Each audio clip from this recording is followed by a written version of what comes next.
Good afternoon, everyone. Welcome to Better Connecticut. Richie Rich with the fancy shot. Listen, we're so happy to be with you today. We were, of course, preempted because of the special report about the violence at the Capitol that I think we're all still trying to digest. Yeah, you weren't here yesterday. And we had a co-host, and then the show didn't air anyway. See, you didn't need me. Yeah, so I was like, just stay home. But anyway. But we'll be bringing you the segments that we were talking about. If you're looking for some of the ones that we were having yesterday, those will be coming up.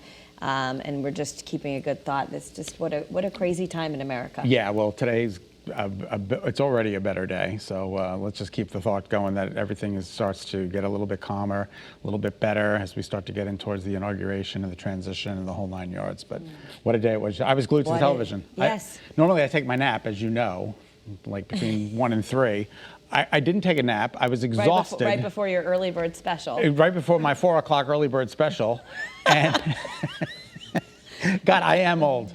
So we were honoring the life of my father-in-law, Yes. Dennis's father. The funeral was yesterday, so we were in the car a lot. So I was just, glued to the radio. Yeah, of course. And really, it's just we haven't had anything like that in our country since the 1800s. It's incredible. So just.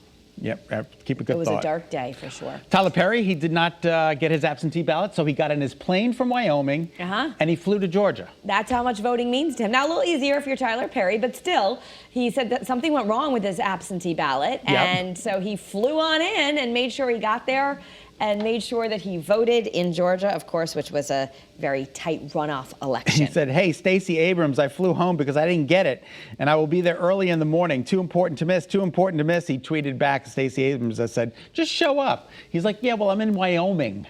But Georgia was a very big and important election. Yes. It was huge, so he wasn't missing that one. And he wanted to show everyone how important it was. And I don't think, he probably got a good fare on his flight.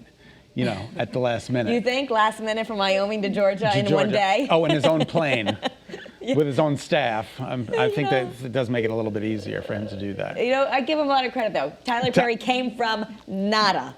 Oh, I know. God, I love Tyler Perry.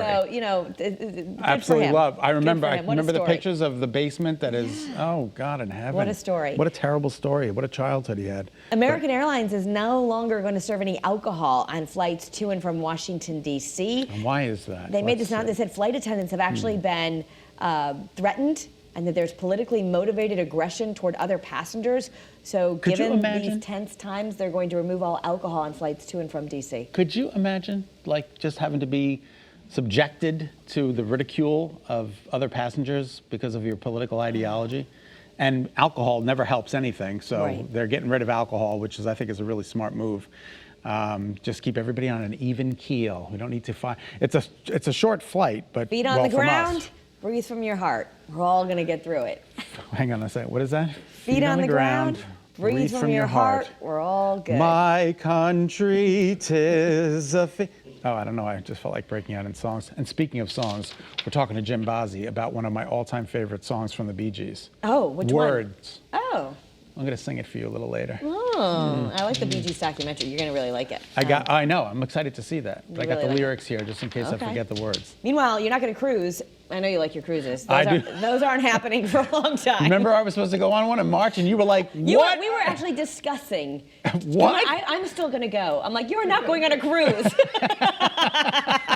Anyway, all these itineraries are now on pause. Carnival canceled its schedule in the U.S. through March 31st. Everything is canceled. So Princess Cruises hopes to pick up its itineraries after mid-May. But again, this is all hopeful. And I got to be honest, I don't know how many people really want to.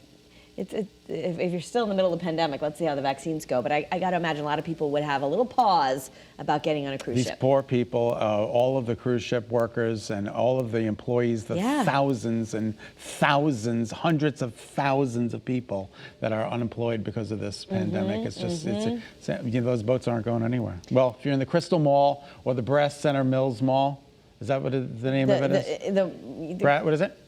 Brass City. You got some bad news coming. So in Waterbury and Waterford, Macys is closing a lot more locations, and 2 in Connecticut that will close will be the Brass Mill Center Mall in Waterbury and the Crystal Mall in Waterford. Macys is closing at least 45 stores, and the company says it's only going to maintain stores in higher-end successful malls. So I guess West Farms makes the list. So far. So far. Well, they got a Nordstrom as an anchor. Macy's is a pretty high.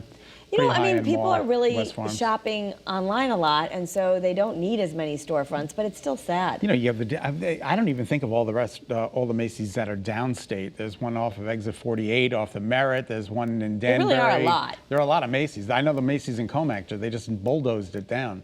In my hometown of Long Island, they're putting up a BJ's. So, but they were like, goodbye Macy's and hello BJ's. Well, I was then. like, all right, well, there you go. There's progress. Someone could be very, very wealthy as of this weekend. Good, me and Tyler Perry can party!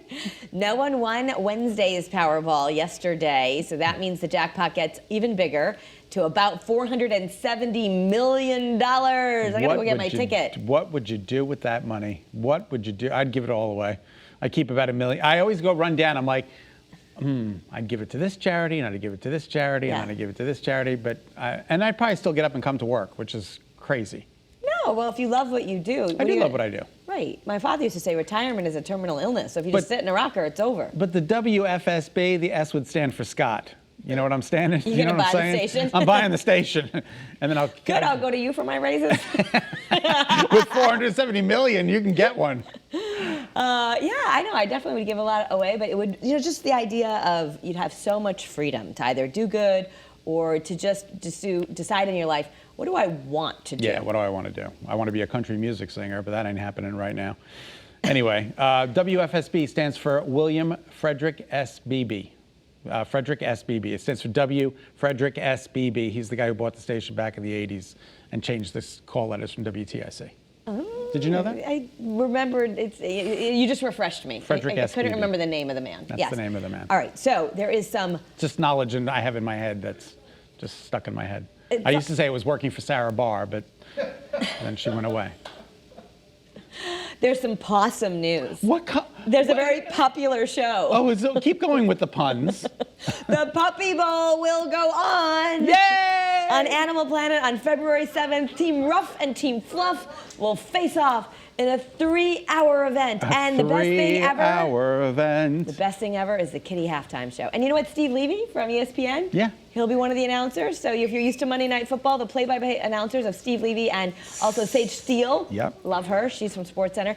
They're going to give the analysis. It's just, and now what's good is 22 different shelters will participate in the game, up to 70 pups. All the animals featured are up for adoption. Discovery says the past games have had 100% adoption rates. Of course. How could you not want these adorable puppies? Little puppies, so cute. 3 hours of whoozes. All right, for all the latest celebrity news, plus much more, you can always watch People TV right here on Channel 3 at 7:30. Let's check in with Kay and Lawrence today for a preview. Hey guys, how are you?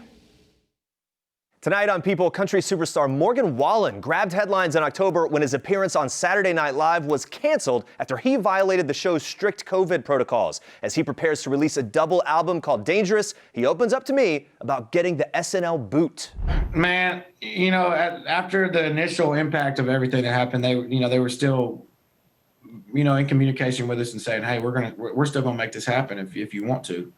And obviously I did. But just 2 days after this TikTok video of Morgan partying without a mask surfaced, SNL executive producer Lorne Michaels replaced him with former White Stripes frontman Jack White. How surprised were you in that moment that they actually pulled the plug on the whole thing? I wasn't surprised at all. I kind of expected it, honestly. Lorne called me himself on the day that they canceled me the first time, and I think he felt bad for me. And, he called me and said, hey, this is not something I enjoy doing or that I even want to do, but this is what we're gonna have to do. But you go do what you got to do, and then we're gonna have you back. 2 months after apologizing to fans, Morgan was booked again on the show, and tonight more from Morgan about how this incident changed his life.